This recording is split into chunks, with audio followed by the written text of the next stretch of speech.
Hello, greetings to you, my dear students. இப்போ நம்ம என்ன பார்க்க போறோம் அப்படின்னு பார்த்தீங்கன்னா JEE Mains 2024ல இருந்து குவாட்ராட்டிக் ஈக்குவேஷன் கேட்ட ஒரு சூப்பரான क्वेश्चन தான் my dear students பார்க்க போறோம். வாங்க ப்ராப்ளம்க்குள்ள போயிடலாம். ஸோ ஃபர்ஸ்ட் நமக்கு ப்ராப்ளம்ல என்ன கொடுத்துருக்காங்கிறத பொறுமையா படிங்க my dear students. அதுதான் வந்துட்டு நமக்கு ரொம்ப ரொம்ப ரொம்ப முக்கியம். ஓகே, ஃபர்ஸ்ட் இங்க என்ன கொடுத்துருக்காங்கன்னா alpha comma beta belongs to natural number. அதாச்சும் இது ரெண்டுமே வந்துட்டு நேச்சுரல் நம்பரா மட்டும்தான் இருக்கணும். நேச்சுரல் நம்பர்னா உங்களுக்கு தெரியல மை டியர் ஸ்டூடெண்ட்ஸ், 1ல இருந்து இன்ஃபைனைட் வரைக்கும். அதுக்கப்புறம் பி த ரூட்ஸ், அதாச்சும் இந்த ஆல்பாவும் பீட்டாவும் ரூட்ஸா இந்த ஈக்குவேஷனுக்கு மை டியர் ஸ்டூடெண்ட்ஸ். இந்த ஈக்குவேஷனுக்கு, இந்த குவாட்ராட்டிக் ஈக்குவேஷனுக்கு இவங்க ரெண்டு பேரும் தான் ரூட்ஸ் அப்படின்னு சொல்லிட்டாங்க. நம்ம கான்ஸ்டன்ட் டேர்ம் கொடுக்கல, அதுக்கு பதிலாக தான் லாம்டா கொடுத்துருக்காங்க. அதையும் அப்ப நம்ம தான் கண்டுபிடிக்கணும் மை டியர் ஸ்டூடெண்ட்ஸ். இப்ப அந்த லாம்டாவை டிஃபைன் பண்ணிருக்காங்க. லாம்டா வந்துட்டு டிவிசிபிள் பை 2ஆவும் இருக்கக்கூடாது, 3ஆவும் இருக்கக்கூடாது. அதுக்கு தகுந்த ஆல்பா, அதாச்சும் அதுக்கு தகுந்த ரூட்ஸ் வந்து நம்ம எடுக்கக்கூடாது அப்படிங்கிறதையும் டிஃபைன் பண்ணிருக்காங்க மை டியர் ஸ்டூடெண்ட்ஸ். இது வரைக்கும் உங்களுக்கு புரிஞ்சிருக்கும் நம்புறேன். அவ்வளோதான் my dear students. So next point my dear students, lambda assumes the minimum possible values. அப்பனா நீங்க நோட் பண்ண வேண்டிய வார்த்தை என்னன்னா அசியூம்ஸும் மினிமமும் மை டியர் ஸ்டூடெண்ட்ஸ். இந்த ப்ராப்ளம் நம்ம அசம்ஷன்ல தான் அப்போ சால்வ் பண்ண போறோம். ஏன்னா கொஸ்டின்லயும் சொல்லிட்டாங்க நீங்க அசியூம் பண்ணிக்கோங்க பாயிண்ட். ஆனா அந்த அசம்ஷன்ல மினிமம் பாசிபிள் வேல்யூ எது அப்படின்னு தான் கேட்டிருக்காங்க. நீங்க மேக்சிமம் போயிடக்கூடாது my dear students. Minimum possibility என்ன வருது அப்படிங்கறத நம்ம செக் பண்ணோம். வாங்க ப்ராப்ளம்குள்ள போயிடலாம். அதுக்கப்புறம் நீங்க இதுல சப்ஸ்டியூட் பண்ணீங்கன்னா ஃபைனல் ஆன்சர் என்ன அப்படின்னு கேட்டிருக்காங்க. நம்ம ஃபர்ஸ்ட் இதை சால்வ் பண்ணாலே பெரிய வேலை முடிஞ்சிடும் my dear students. So my dear students, first step நம்ம என்ன பண்ண போறோம் அப்படின்னு பார்த்தீங்கன்னா sum of the roots, product of the roots, அந்த ஃபார்முலாவை தான் மை டியர் ஸ்டூடெண்ட்ஸ் யூஸ் பண்ண போறோம். ஏன்னா நமக்கு ரூட்ஸ் கொடுத்துட்டாங்க, நமக்கு இன்னும் அது வந்து சிம்பிளிஃபைடா மாறிடும் மை டியர் ஸ்டூடெண்ட்ஸ். வாங்க சால்வ் பண்ணலாம். ஸோ சொல்யூஷன்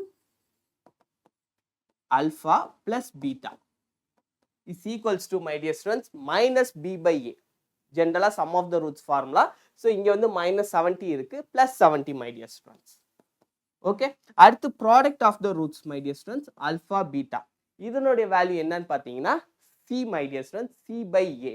அப்போ சியோட ஃபார்முலா என்ன, லாம்டா மை டியர் ஸ்டூடெண்ட்ஸ். இங்கே வந்து சிங்கிறது லாம்டா, ஏங்கிறது 1. ஸோ நமக்கு பிரச்சனையே இல்லை மை டியர் ஸ்டூடெண்ட்ஸ். இப்போ அவ்வளோதான் முடிஞ்சிருச்சு. இதை மட்டும் நம்ம அசம்ஷன் பண்ணி வேல்யூஸை கண்டுபிடிச்சோம்னா ப்ராப்ளம் சால்வ். இப்போ வாங்க நம்ம கண்டுபிடிப்போம். Alpha plus beta equals to 70 my dear students. இப்போ ஆல்ஃபா பிளஸ் பீட்டாங்கிறப்ப இதுக்கான வேல்யூ நம்ம கண்டுபிடிச்சோம்னா நமக்கு லாம்டாவோட வேல்யூ ஈஸியாக வந்துடும். இதுக்கு என்னென்ன வேல்யூஸ் எடுக்கலாம் மை டியர் ஸ்டூடெண்ட்ஸ். இப்போ ஆல்ஃபா பிளஸ் பீட்டா 70னா நான் 0 + 70 கூட எடுக்கலாம். ஆனால் இங்கே ஆல்ஃபா கமா பீட்டா என்ன சொல்லிட்டாங்க, நேச்சுரல் நம்பர்ஸாக இருக்கணும். 0 வந்து நேச்சுரல் நம்பர்ல வராது மை டியர் ஸ்டூடெண்ட்ஸ். ஸோ நம்ம வந்து ஃபர்ஸ்ட் பாசிபிலிட்டிஸ், ஸோ 70 0 இதை வந்து நம்ம எடுக்க முடியாது, நம்ம விட்டோம். செகண்ட் என்னன்னு பார்த்தீங்கன்னா 69 1 இதை நம்ம எடுக்கலாம். ஸோ இது ரெண்டுமே நேச்சுரல் நம்பர், அதை சாட்டிஸ்ஃபை பண்ணிருச்சு. ஆனால் இது ரெண்டுத்தையும் நான் ப்ராடக்ட் பண்ணனா எனக்கு கிடைக்கிற வேல்யூ என்ன மை டியர் ஸ்டூடெண்ட்ஸ், 69 வந்து 3ஆல டிவிசிபிள் ஆகும். நமக்கு ஆனால் வர லாம்டா வந்துட்டு 3ல டிவிசிபிள் ஆகியிருக்க கூடாது. ஸோ நமக்கு வந்து இந்த பாசிபிலிட்டிஸையும் நம்ம எடுத்துக்க முடியாது my dear students. So second 68 2 இது நமக்கு பார்த்தாலே தெரியுது இது 2ஓட டிவிசிபிள். ஸோ நம்மளால இந்த பாசிபிலிட்டியும் நம்மளால எடுக்க முடியாது மை டியர் ஸ்டூடெண்ட்ஸ். ஸோ அடுத்து 67க்கு 3 வந்துருச்சு. ஸோ எப்படி ப்ராடக்ட் பண்றப்ப 3 வந்துடும், அதுவும் டிவிசிபிள் பை 3 தான், அதனால இதுவும் நமக்கு வராது. அடுத்து 66 அகைன் 2 வந்துருச்சு மை டியர் ஸ்டூடெண்ட்ஸ், இதுவும் நமக்கு வராது. ஃபைனலி 65 இங்கே 5 இது நமக்கு வந்துடும் மை டியர் ஸ்டூடெண்ட்ஸ். பார்த்தீங்கன்னா 65 and 5 இது ரெண்டுத்தையும் நான் ப்ராடக்ட் பண்ணனா எனக்கு கிடைக்கிற வேல்யூ பார்த்தீங்கன்னா 325. 325 வந்து 2ஆல டிவிசிபிள் ஆகாது, 3ஆல டிவிசிபிள் ஆகாது மை டியர் ஸ்டூடெண்ட்ஸ். ஸோ நம்மளோட ஃபைனல் ஆன்சர் என்னன்னு பார்த்தீங்கன்னா 65 and 5. இதுக்கு மேலே நீங்கள் சர்ச் பண்ணீங்கன்னா பாசிபிலிட்டிஸ் வரலாம் மை டியர் ஸ்டூடெண்ட்ஸ். ஆனால் இவங்க கேட்டிருக்கிறது மினிமம் பாசிபிள் வேல்யூஸ். ஸோ இந்த மினிமம் பாசிபிள் நமக்கு இதுதான் மை டியர் ஸ்டூடெண்ட்ஸ். இதுக்கு மேலே வரலாம் மேக்ஸிமம் பாசிபிள். ஸோ இதுதான் வந்து நமக்கு முக்கியம். இப்போ வாங்க நம்ம சால்வ் பண்ணிடலாம். ஸோ லாம்டாவோட வேல்யூ என்னன்னு பார்த்தீங்கன்னா 325. ஆல்ஃபாவோட வேல்யூ வந்து மை டியர் ஸ்டூடெண்ட்ஸ் 65. பீட்டாவோட வேல்யூ வந்துட்டு 5ன்னு எடுத்துக்கலாம் மை டியர் ஸ்டூடெண்ட்ஸ். ஸோ மூணோட வேல்யூ நம்ம வந்து கண்டுபிடிச்சிட்டோம். வாங்க இப்போ இதை இங்கே சப்ஸ்டியூட் பண்ணிடலாம். ஸோ மை டியர் ஸ்டூடெண்ட்ஸ், ஆல்ஃபாவோட வேல்யூ வந்துட்டு 65, பீட்டாவோட வேல்யூ வந்துட்டு 5. அடுத்து வந்துட்டு லாம்டா இதனோட வேல்யூ வந்துட்டு 325. ஸோ இது மூணுத்தோட வேல்யூ நம்ம இங்கே சப்ஸ்டியூட் பண்ணோம்னா square root of 65 minus 1 64 my dear students plus square root of beta minus 5 minus 1 4. இது ஒரு செட்.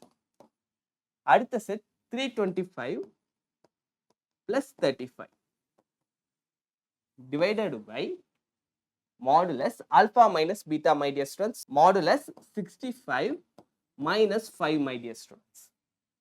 Okay. இப்போ பார்த்தீங்கன்னா ஸ்கொயர் ரூட் ஆஃப் 64 வந்துட்டு 8 my dear students. So 8 plus 2 into இது ரெண்டுத்தையும் நம்ம சம் பண்ணோம்னா 360 my dear students divided by இங்கே பார்த்தீங்கன்னா 60. ஸோ இதனோட வேல்யூ வந்து நமக்கு 60 my dear students. மாடுலஸ் இருக்கு.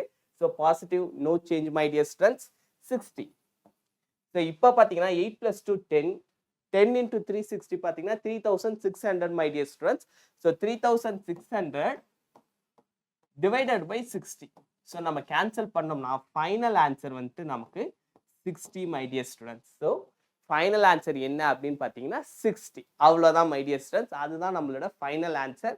ஸோ உங்களுக்கு இந்த கொஷன் புரிஞ்சிருக்கும் நம்புறேன். ரொம்ப ஒரு ஈஸியான கொஷன் தான். ஜேஇ மெயின்ஸில் இந்த மாதிரியும் நம்ம கொஷன்ஸ் கேட்பாங்க அப்படிங்கிறதுக்கான ப்ரூஃப் தான் my dear students. இந்த மாதிரி கொஷனில் ட்ரிக் பண்ணுவாங்க. அதாச்சும் நம்ம எப்படிலாம் குழப்பணுமோ அப்படிலாம் குழப்பாங்க. நிறைய தேவையில்லாத விஷயத்தெல்லாம் கொண்டு வருவாங்க. நீங்கள் அதெல்லாம் கண்டுக்காம உங்களுக்கு எது வேணுமோ அதை மட்டும் ஃபோக்கஸ் பண்ணி எடுத்தீங்கன்னா அது போதும் my dear students. அதுவே நமக்கு வந்து enough. அதை வச்சு நம்ம மார்க்ஸ் காட்டிடலாம். Okay my dear students. வாங்க. ஸோ இதுக்கான ஆன்சர் வந்து 60 உங்களுக்கு புரிஞ்சிருக்கும் நம்புறேன். அப்படி மேபி உங்களுக்கு ஏதாச்சும் டவுட்ஸ் இருந்தாலோ எதுவாக இருந்தாலும் எனக்கு கமெண்ட் செக்ஷனில் சொல்லுங்கள். அப்படி நல்லாவே நடத்தலனாலும் கமெண்ட் செக்ஷனில் சொல்லுங்கள். உங்களோட தாட்ஸோடைய ரிஃப்ளெக்ஷன் வந்து எனக்கு கமெண்ட் செக்ஷன் ஒன்று தான் my dear students. ஸோ நீங்கள் கமெண்ட்ஸ் பண்ண தான் எனக்கு இன்னும் நல்லா மோட்டிவேஷனாக இருக்கும். என்னை கரெக்ட் பண்ணுறதுக்கும் கமெண்ட் செக்ஷன் தான் யூஸ் ஆகும் my dear students. சப்ஸ்கிரிப்ஷன் அது உங்களோட சாய்ஸ். ஆனால் கமெண்ட்ஸ் மட்டும் நீங்கள் சொன்னீங்கன்னா எனக்கு ரொம்ப ஹாப்பியாக இருக்கும் my dear students. Bye bye. Thank you my dear students.